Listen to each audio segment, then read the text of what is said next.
didn't really probably think you had to worry about leprosy. The CDC is sending out a warning for Florida, and this is what the disease looks like. You get a rash and bumps underneath your skin. The CDC is calling this an endemic in Florida. It just issued a travel advisory to the entire state because of leprosy.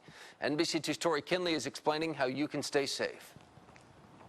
Be thou clean, and immediately his leprosy was cleansed. Most people have only heard of leprosy from stories in the Bible, but now the CDC is warning that leprosy cases are on the rise in Florida, and they've issued a travel advisory to the state. I had no idea that it was even around anymore, and how it's contracted, and that it's becoming an endemic. Just a few days ago, the CDC put out a report saying there were 159 cases of leprosy nationwide in 2020. Florida leads the country, with 31 of those cases being here in the Sunshine State. Leprosy symptoms include discolored skin that's thick, dry, or stiff. You can also get ulcers on your feet. The study says one Florida man thinks he got it from regular work outdoors with landscaping. I didn't even know how it was spread. I thought it was eradicated a long time ago. But Dr. Jay Gupta, a medical doctor and professor at FGCU, says the disease isn't as horrible as the Bible stories make it seem. Well, it's always good to be aware that such a condition exists,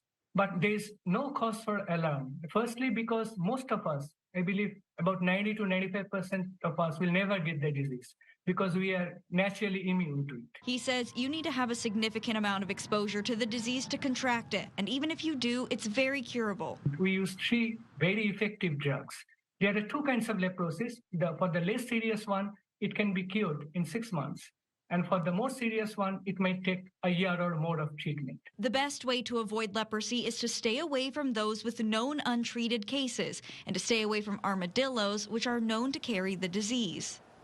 All right, I imagine a lot of our viewers are thinking to themselves right now, why does Florida have the most cases? What's going on here? So Dr. Gupta told me that this is a tropical disease, and what they're seeing is it's possibly in the soil. So that's why they're warning people that in Central Florida, there's a lot of these cases coming up that they really don't know where the contact was, and they're theorizing, in the soil. That could be it, but not here. No cases so far in this coast Lee of Florida. County or Collier County just yet. All right. Thank you.